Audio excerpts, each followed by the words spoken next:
I'm Jason. And I'm Jules. And we doing boners. we are doing. Can you guess what movie we're doing this week? The Basic Instinct. I never heard of it. This is our fourth ever. Yep. Is this the fourth you've ever had? Mm-hmm. Me too. We look at movies that are supposed to be sexy. Yep. And are they? Sometimes. I'll tell. Tell you what. Yeah. You're speaking to me during this movie. Your peener? There are two moments where I'm like, I'm on the verge of a chub. Oh, interesting. Yeah, I'm feeling some real sexy vibes from this movie. I was a few times I was like, oh, shit. Okay, because the opening scene I think is worth mentioning. Yeah. Let's. You got some. I do. Stuff. They confirmed that was Sharon Stone. That is her. Yes. I don't know that I believe that. Both her and Paul Verhoeven, I believe, have gone on record as saying as such. And I'm thinking to myself, boy, that it would be smart if it was Sharon Stone, and they're just sort of obfuscating that it's her. I mean, they're really hiding her face. They really are. Then don't lie, though. So this movie has a tagline, and it goes something like this: a seductive suspect and a cop who can't resist her. It's not bad. Is she cooking or something upstairs? What are you doing? This movie had an estimated budget of $49 million. That's crazy. Here's an alternative tagline. She'll pick you. There you go. Ooh. There you go. Do you want to guess how much it grossed worldwide? Oh, God. This movie's a monster hit. Okay, wait. Okay, don't tell me. This is 1991, 92? 1992. $197 million. That's worldwide. pretty close. $352 million. Okay. Worldwide. Now, it was written by Joe Esterhaus. Very good. I have his book over there. He also wrote Showgirls, Jade, Sliver, Flashdance. Did he do Jagged Edge too, which I think is supposed to be really good? It was directed by Paul Verhoeven. Starship Troopers. Showgirls. Yeah. RoboCop. I think this is the most important point. The cinematographer was Jan de Bont. Jan? Jan. You sure it's not Jan? What? If you don't know him. Okay. Like I know him. Okay. You got the buzzers out.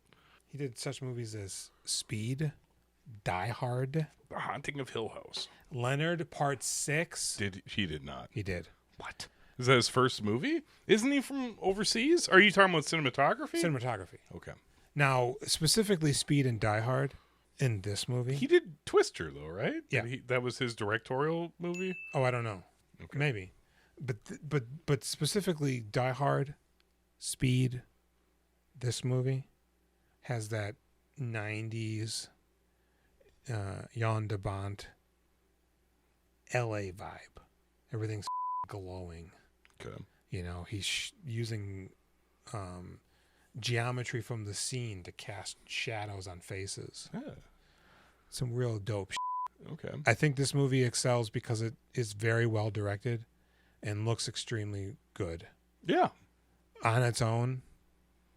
Can I tell you the biggest flaw with this movie? Please do. I mean, there's a lot, but Michael Douglas is disgusting to look at. His mouth is so gross. He's in his late 40s. Yeah. The fact that, this guy was a sex symbol, he looks like he got over a 20-year heroin problem. Honestly, I think it's a forced...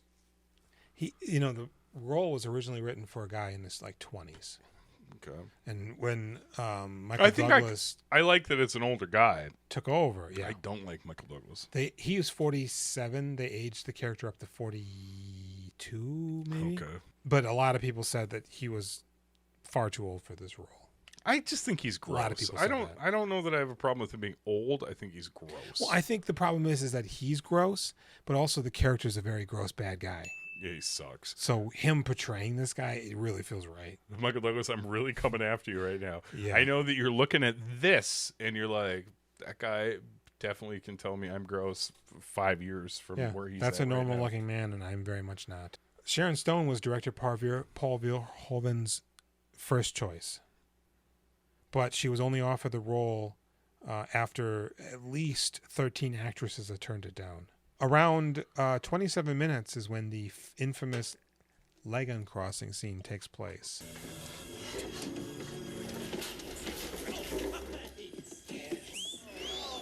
Apparently that was not in Joe Esterhouse's original script. No. It was thought up by Paul, and they shot it. Now, according to Sharon Stone, she didn't realize that you could see the beaver. Didn't he? His claim was, and I believe I know this from reading the Joe Esterhaus book, is that her white panties were causing a reflection. Yes. So remove them so they're not a distraction. We can't see anything. Yeah. Paul Verhoeven says she was on board the entire time. I'm sure he's I lying. don't know what the she's talking about. And people were losing their shit over this? They were. But it's the first thing like that in a mainstream American movie of this caliber. I mean, I guess in 92 it's amazing. In 2024, I say, what? Yeah. I thought I was going to be excited about this. And that was actually based on something that Paul Verhoeven experienced in college, where a woman did that to him at a party to shock him and embarrass him. That shit would fuck me up. I'd be locked in on that girl for the rest of my life. Mm-hmm. I'd be like, she'd be my wife. Hey, do you want to, like, are we going to hang out? And that's how I met my wife. Yeah. I took her social security card. Michael Douglas declined to go full frontal nude in the film, thankfully. Jesus Christ. You know what? At one point, he's, like, going after Triple Horn, and, like, they're making out, and then they're talking for a second. His spit is on her face. Could just about throw up. Triple Horn looks like a baby. She's all lips and eyes. She's gorgeous, but she almost doesn't look human. She almost looks like she's a... She looks like the alien from Splice. Can I tell you something about Splice? Yeah. Splice made me a little horny. It's coming out of the bonus. It's her first film, and she looks far too young to be a professional psychiatrist. Yeah. Also way too young to be around with Michael Douglas's grimy ass. Yeah. To his credit, though, Michael Douglas was a former race car driver. Is that true? Yeah, and he did almost all of the driving stunts that you see in the film. Paul Verhoeven shot copious amounts of footage for the scenes from multiple different angles and viewpoints because he knew he was going to get slammed. It's originally got an NC-17 rating. And I'm not wearing underwear. Do not show them. We'll get flagged. So he pieced it together in a way where they were like, yeah, that's fine. The movie completely ignores DNA because they would be able to prove that Sharon Stone was there because of the DNA. What DNA? Joe Esterhaus says that Catherine Trammell, Her cum? She came inside of the people she her killed? fecal matter. Oh, He said Sharon Stone's character was based on a go-go dancer he knew in Ohio. Who? Joe Esterhaus. You know, he's like, I think he came full circle and was like a hardcore Christian now. Paul Verhoeven was on record when he first signed on to do the movie as saying he wanted to make the first Hollywood mainstream film with an erect penis in it. That doesn't happen. It doesn't, but he did get in Boz's limp. I don't think you can You see it. have a hard dick in movies. Not in American movies. Can we no. wrap it up? We got 24 minutes left. Yeah, why don't you just hit me with that synopsis? I will. Basic Instinct. Hapless schlub, Detective Nick Curran, Michael Douglas, disgraced after an incident whereby 2 tourists were killed in a shootout gone wrong, lands in a murder case involving washed-up rock star and pillar of the community Johnny Boz, Bill Cable, who was ice-picked to death during sex. With the help of his cowboy-in-the-city partner, Detective Gus Moran, George Dzundza, the 2 more immediately suspicious of Boz's young, wealthy, writer-girlfriend Catherine Trammell, Sharon Stone, mainly because she is arrogant and appears guilty as hell, but also detailed the murder in full in her latest book, written 6 months or even years before it was published, and the actual murder was committed.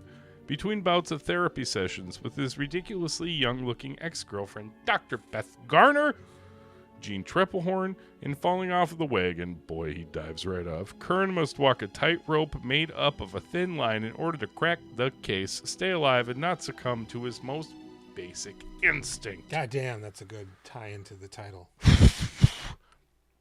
So this movie opens up On some some raw dogging. The worst fucking you ever seen in your life? I'm excited by the boobs. Yes. And the movement a little bit. It does not look like anybody is actually having sex. It looks like teenagers are pretending to have sex as a joke. Mm-hmm. Like just back and forth. It's like nobody's trying to make things hit the right spot. When she leans back to get the ice pick, she's actually getting that G going. But yeah, it's just writhing. Oh, he sounds like he's in pain. Bad writhing though. It's like, you know who does it better? My friend Christina Ricci in Black Snake Moan by herself on the lawn.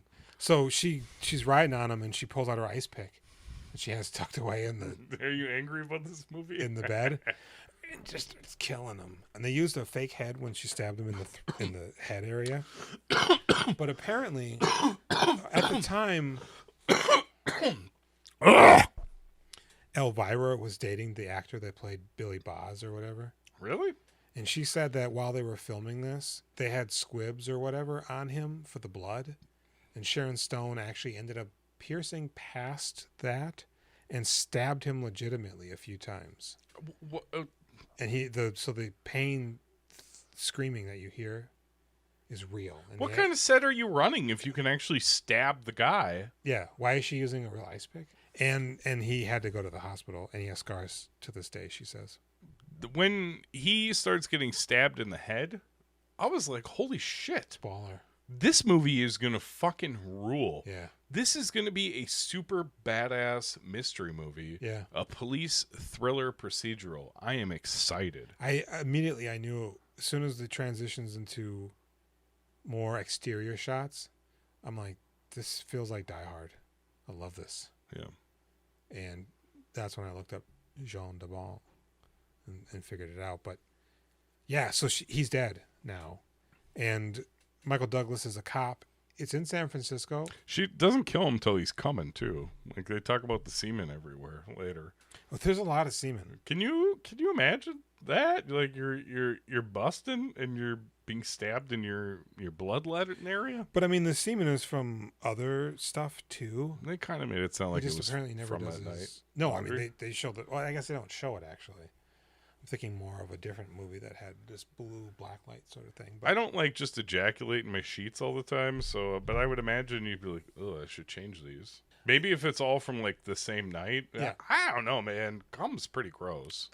this movie takes place in San Francisco. Oh, so they're very into cum, dried cum, wet cum, puddle cum. Mm-hmm. Okay. No, it was just nice. It was nice seeing it. Mm-hmm. I felt at one with it. As a California girl, I get it. He lives on Montgomery. I was like, so he goes to this crime scene for the guy, and there's another cop there who's somehow kowtowing to the mayor because Johnny Boz, although he was a washed up rock star, he was a donor or somehow had call with the mayor. Even though later on they say his estate was worth $5 million. Not very much. No, not at all. No. For, he had a couple of hits. They didn't really say he was like top shit, but he was well known. Because I'm like, damn, that doesn't seem like a lot. But then they're like, Sharon Stone's worth $110 million. I'm like, oh yeah, that seems more likely. This guy's a loser. This guy is a loser. What is she doing with Me and him are equals. So they're like, all right, well, we're going to go look for the girlfriend. And they go to the house, but Roxy is there. Who are you? I'm Roxy. And Roxy is smoking hot. You like Roxy, huh? You know what I'll tell you about that actress? I don't know what you'll tell In me. 1991, she married Miguel Ferrer. Oh. That was the woman at the wedding that Brandon Lee and his good friend George Clooney were at. Well, Brandon Lee was the best man. I like Roxy, all right. She's great. I love her. I want to be her boyfriend. She doesn't like boys. I know that's the problem. It's a real chasing Amy kind of scenario. Well, if it's chasing Amy, as long as you're persistent, Yeah. they'll give you a shot.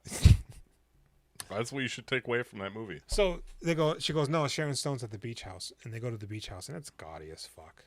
She's driving a fucking Lotus. It looks awful, She's smoking but she's good looking. on her bench outside. She's You know who she looks like.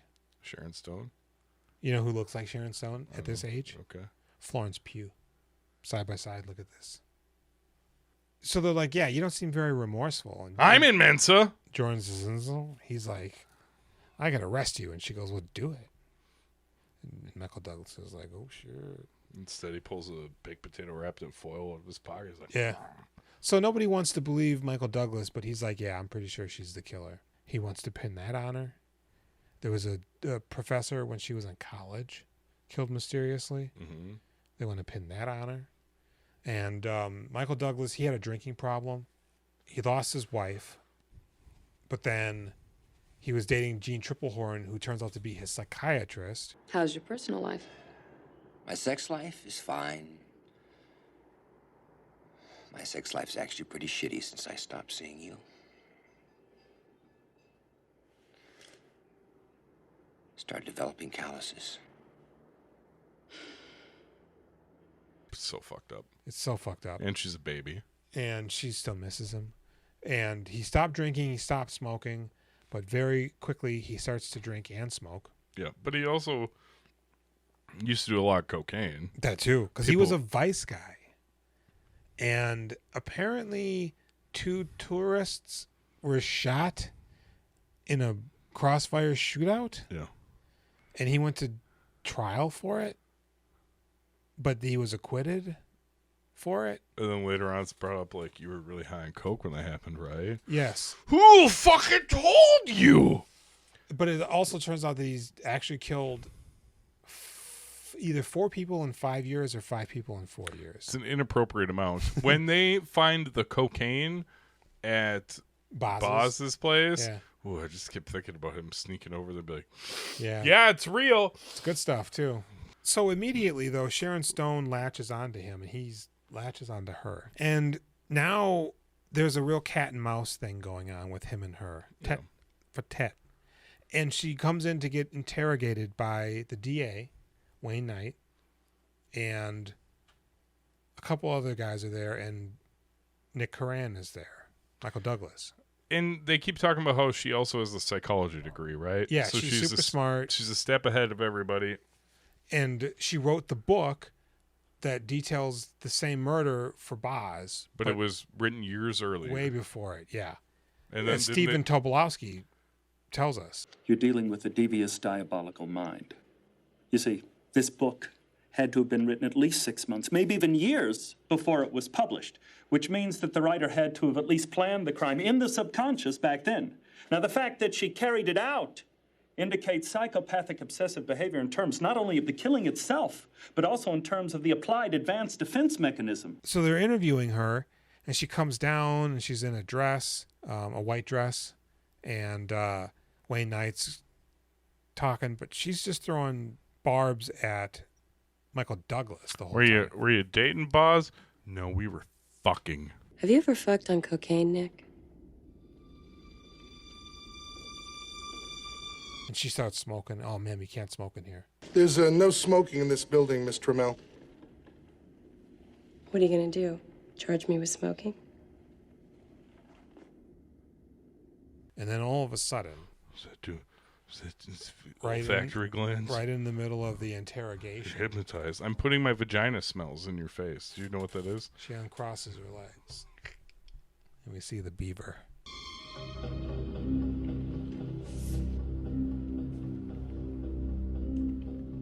And Wayne Knight, everybody leans in. It's super awesome. This movie's so great when it's great. Do you mean that? Yeah.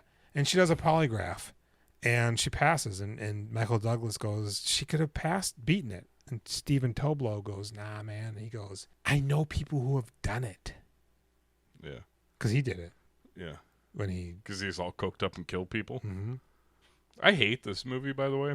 So there's a burgeoning love that's brewing, it seems, between the two of them. It's just a horny thing. Mr. Kruger, he's the internal affairs. He's Kruger from Seinfeld. Oh my God, this is Cayuga. George, check it out. 3 times around, no feet. All me. So he's riding on Shooter. Hey, Chucky, get me another double, will you? Hey, Shooter. Now, are you back on the blackjack? Shooter? And Michael Douglas starts drinking double black balls or whatever. and- Do you like the guy that plays Kruger? Is that what you said his name is? yeah, I mean, I don't like him in this. Oh, you don't? Nah. Oh, I think he's good. And one of the guys from 24 is his partner. And he pulls a gun on Michael Oh, Douglas this later. Dennis Haysbert? Hey, back off. Back off, Corinne. Nice and easy now. Nice and easy. You fucked yourself, shooter. You hear me? You are out. Puts a gun to his fucking head, which seems a little unnecessary. He's being insane. yeah, but he puts a gun right to him. But they're internal affairs. Boosh. Yeah, that's why he wouldn't do that. Because now he's going to internal affair himself. So Michael Douglas is convinced that she's the killer. And then all of a sudden, Kruger gets killed with a gun. And they go, yeah, it looks like a .38 revolver. And then the chief goes, I need your gun, Michael Douglas. And he pulls out a Glock 17. Oh, you know guns?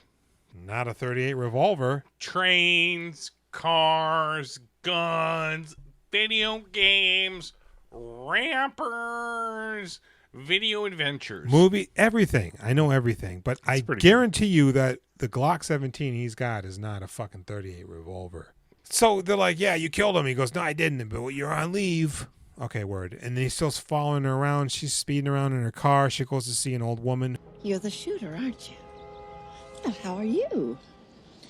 Fine, thank you. Can I speak to you for a minute, please? Honey, would you wait for me in the car? I'll be right there.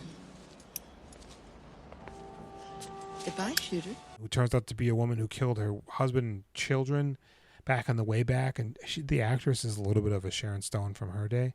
This was her last movie, even though she lived until 2018. Well, I mean, yeah. I mean, if you were like a beautiful young lady, you probably don't want to be an old lady in movies, right? She's good looking in here. She look crazy. Well, that's how I like them. So he goes, what's up with that? Oh, she's researching for a book maybe. And he starts doing on her. And Roxy's upset. If you don't leave her alone, I'll kill you. And Sharon Stone's manipulative, but also he Gene Triplehorn. It's so fucking upsetting.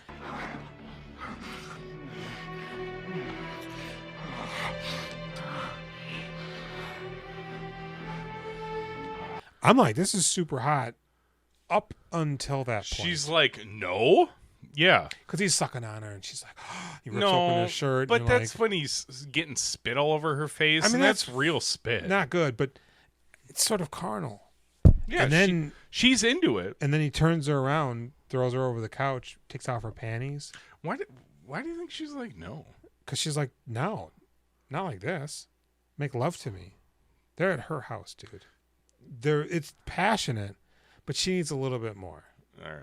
That's fair. Yeah, it's upsetting. A little more 'cause tenderness. He's straight up her. Because here's the deal: they were in a prolonged, intimate, emotional relationship and ended. And she says, "I miss you still." So now that they're getting back together, you can't just go hard on it like this. It turns out she went to school with Sharon Stone. Yeah. She thought she was weird. Yeah. And she's like, "You need to leave now, though," and he does. And that's when he sees something. Hey, this is the point where I'm like, I would be nice to Jean Triplehorn. If she was my girlfriend, I would be nice to her. Yeah, you know she's what? sexy as fuck. No. You see her stomach? Yeah. Back he's rubs. such a bad power hungry weirdo because he's all juiced up. He's jacked to the tits because Sharon Stone is fucking with his mind. A little bit of it he has. I'd like to talk more about how I'd ask about her day, Mm-hmm. make her some food. I'd lick her feet. They Just clean? Take care of her. You don't no, care? but they will be. Oh, fuck, gross! Yeah. That's how deep my love is for her. Sometimes I have put feet in my mouth before, and it's like you're so horny, you put a foot in your mouth, but then later on you're like, I can't believe I did that. I go, hey, you know what, baby, before we make love, walk around outside a little bit. She's stepping a poop? In the street. Oh. Come back in. Hey, walk around in public bathrooms? I want to suck that motor oil off your feet. We get 4 minutes and 39 seconds. Yeah, because you to keep episode. fucking around. It's me? So they find out that she's written other books that seem to be in line with the murders that are emanating around her. The Curious Case of How I Murdered My Parents When I Was 11. And Michael Douglas is just all spun up. George Dzundza's like, you're all fucked up, man. You need to get... She's got the pussy on you, man. She got the pussy And on people are you, looking man? at him. What the fuck you looking at? She got the pussy on you, man. Yeah. And then all of a sudden, Sharon Stone's Lotus tries to kill Michael Douglas. Yeah. He gets into his 1990 fucking Ford Mustang. That's a Mustang? That's some ugly shit. Isn't that unfortunate? I was going to say that car comes charging at him. He bends over, pulls his asshole so wide Don't go there, that Jason. the car We don't drives have up time in for it. it. He seals it shut. Boom. No, the Mustangs in the 90s were god awful. Ugly as hell. They were on the verge of dying. I was wondering about this as I was watching this. I was like, that is an ugly car.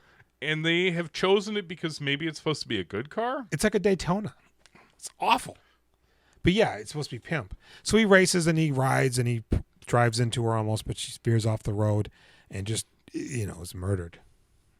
And he calls the cops and they come in like, what the hell are you doing out here? Murdered I was just driving and all of a sudden her car was there and she drove off the road. Murdered or killed? Well, he murdered her because he forced her off the road. I don't know. The road was under construction. She was driving. He was driving.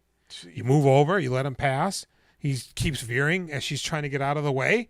Her fucking pedal's stuck. She can't get her foot off of it. Oh, you're doing the thing again where you're like, no, it's actually, I'm He did pretending murder like. her. Let's be clear. But she tried to kill him. Yeah, and in turn, he murdered her. I'm not saying he's innocent. He isn't innocent in this, but he did murder her. Maybe innocent's the wrong word. Maybe I'm not saying he's not wrong. culpable. Wrong? He's not culpable. Okay. So the cops are like, God damn it. You fucking... his chief is his dad. And he's like, you're disappointing me. So now Sharon Stone's like, oh my God, Roxy was so jealous or whatever. And he goes, how come he didn't tell me about the psychiatrist? And she goes, she was obsessed with me. And now he starts to believe her because she's got that pussy on him. You talking about Gene Triplehorn's the psychiatrist he's talking about? He's talking to Sharon Stone about her. Okay, yeah. Why didn't you tell me about her? She was nuts. What did you say about the pussy again? She's got the pussy on him. Why don't you come over here and tell me now?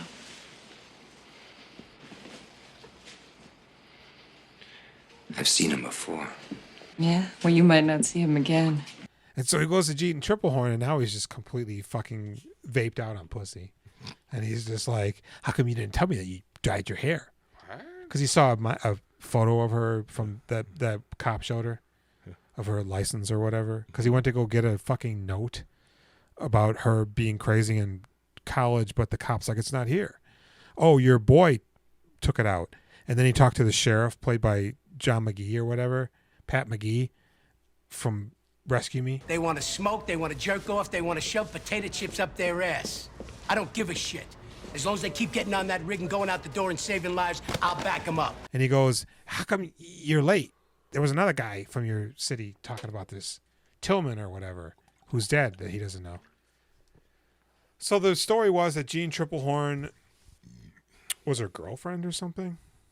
Oh, she's the one lady Sharon Stone had sex with, right? Yes. Oh wait, no, that was the one lady Gene Triplehorn. They were talking about the They murder of fucked. the cop or the teacher, maybe. Yeah. I don't know, man. But he's onto her now. But he's thinking, because he's got that pussy on him, he's thinking Gene Triplehorn's the bad person. Yeah. And I'm thinking, oh, is Gene Triplehorn the bad person?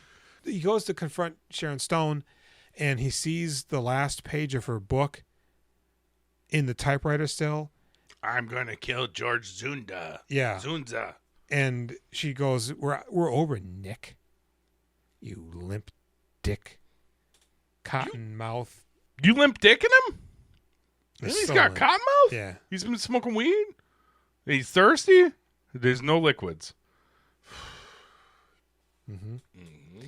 Get out of here. And he goes, but I love you. And he's all torn up. So George Dzundza goes, I got to go talk. Apparently, Sharon Stone's boyfriend or roommate in college reached out to George Dzundza. Your fingernails are dirty. I know, because I'd be digging in the dirt. Trying to find facts for these movies. Oh, okay. Where are they at? Her roommate reached out to him with some story he just got to get because it'll put Sharon Stone in jail or whatever. And now I'm all fucking. I don't want to get it on my dress though, because I'm going to return it tomorrow. Don't show this to Amazon. How much did you pay for this It's dress? $27. 27? Yeah. Okay. There's a facsimile of Sharon Stone's dress for like $250. How much for the wig? I got this when I did my Owen Wilson bit. And I was going to call it Bobby's World, but apparently that's already taken by some guy named Howie Mandel. Who's Howie Mandel? That, my friend, is a question for the ages. George Dzundza goes upstairs and he's in the elevator and he's going to the 4th floor. But each floor it stops, he's like, hope nobody kills me. This is a little scary. And then three of these floors, nothing's happening. And immediately he's just getting ice picked in the face and shit. He gets picked to death. Yeah, and Michael Douglas is sitting there twiddling his thumbs and he goes, "Oh my God, he's gonna die!" And he runs upstairs and he finds him dead. And then all of a sudden, dying. Okay, so I initially was like, "Oh, Dzundza's gonna die," and then about 5 minutes before he's killed, I'm like, "Oh, I guess Dzundza's gonna make it through. That's pretty cool." Yeah. And then it's like, "Oh, yeah, no, he's gonna die." And then all of a sudden, Gene Triplehorn appears. The fuck are you doing here? I got a call. Told me to come here to meet George Dzundza. And I'm like, why would I do that? But I did it anyways. And I'm wearing a really big overcoat, which makes me seem even more suspicious. Because I'm 19. Michael Douglas goes, freeze. She goes, what? I put my hand in my pocket. I got something. Get it in your pocket! Take him out! What's wrong with you? Take him out! Boom! And he blows her the frick away. And what's she taking out? A gun? An ice pick? A murder weapon of some sort? Nope. It's a little Bart Simpson keychain. I thought you had an ice pick for a second. I thought you had another thing. I did, but I decided I love you. Why is that thing falling apart? I don't Thank know. you. I don't know. Because of my massive thighs and boner. Does the dress make you horny? No, but this movie did for Okay. a brief moment. That's twice. fair. And so he blasts her and he finds the Bart Simpson keychain. And he goes, fuck! And the cops show up. Yeah. She's like, yeah, well, I liked you. What are you doing? And then the cops start talking about evidence that they found. Pictures in her apartment of Sharon Stone and, whatever. And the books and all this shit. And they go, God, who would have thought? She was really crazy. And then he goes home and Sharon Stone's there and she goes, I love you, Nick. I don't want to do this to you, but I can't quit you. And they bone. And she's laying in bed and she seems a little off. She's like, what do we do next? He goes, we're going to have sex and children and live happily ever after. As even soon though as she I'm 20 says years older than you. Children, she starts creeping her hand underneath the bed. And She you're goes, like, "I oh, she's hate going to get the ice Rugrats." pick. And He's he like, goes- we don't need them. When he thinks she has the ice pick, she turns to stab him. Uh-huh. She touches his face. Yeah. We're in love now. And they kiss. And it goes to black. Does it? And immediately comes out of it.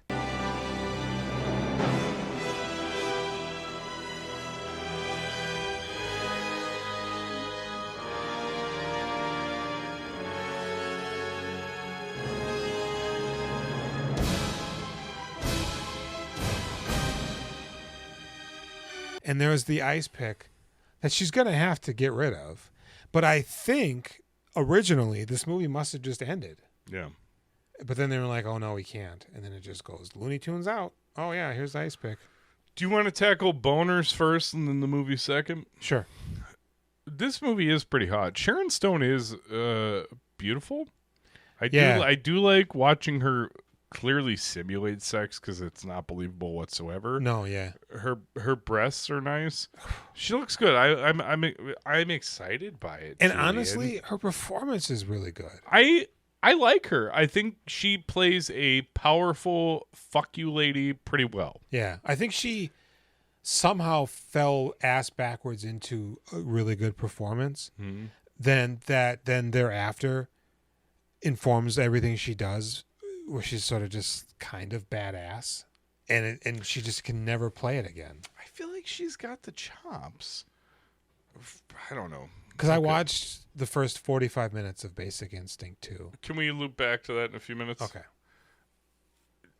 On the hot level, what I mean, like, A boner do you level? Do you want to talk more about the boners? I do find it to be somewhat sexy. This is not a constant boner movie at all, but there's some sex scenes where you're like, this is pretty good, even though it's stupid. The sex scenes are long. Yeah. But they're not filmed in a way with candles and saxophone music. No, it's as raunchy as it can be. Yeah, they're very gratuitous for R-rated 92. He's walking around nude, and he's talking to Roxy nude. He's fucking gross. He is gross. There are some moments where I'm like feeling legitimate stirrings of like, wow, this is kind of sexy. You know what happens to me is like, this is what happens on the couch. I'm like, you get a tingle. Yeah, well, you know, sometimes it's the thought of a tingle. I don't actually feel like a wiggle down there, but I'm just no. But it's Yeah. It's, you're feeling that this is setting the mood. This movie sucks, though. I think this movie's a huge piece of shit. It's unfortunate because I feel like Michael Douglas somehow wormed his way into this. Yeah, and kind of fucked up what could have been maybe an otherwise slightly better movie. I don't like him. Jean de Bont also did Black Rain. I'm okay with Michael Douglas, like in theory. I find him revolting in this. He's not attractive. No, he's horrible to look at. Yeah. And the thought of like Yes. everybody watching him slither his way all over Sharon Stone grosses me out. He's got an annoying voice too. Okay, so what do you give it on the boner scale? I mean, honestly, even though there's not a lot of boner action throughout, there's some legitimate boner moments. Enough so that I'm going to give it a 6. Oh, interesting. Okay. Compared to everything we've watched, this is like legit loin stirring. I'll give it a 5. I feel like I've been thrilled by the other movies a bit more, even though I guess I'm more of a dirty dog than you. I'm a piece of shit that finds weird things hot. This movie got panned upon release. And it's huge, and people love it. Because they felt it was sensational. Yeah. Smut. This movie's garbage. Yeah. As a thriller, It's trash. It's very trashy, but it's presented in a way where you don't feel dirty or ripped off in watching it. 30 years later, as a huge boner movie, rewatching this, you're like, the plot sucks, man. I didn't really see it when it came out. I saw the Gene Triplehorn scene. I know I've seen this before. So I knew it was coming. I remember nothing of it. I don't like this movie. I keep getting it mixed up with Fatal Attraction, which I think is I'd never seen that either. 1,000,000 times better. Yeah. That's like a real thriller. There's nothing thrilling about this movie. The problem is this isn't a good mystery. This movie sucks. She commits murders that she gets away with. She isn't even considered a suspect. No. Or a person of interest.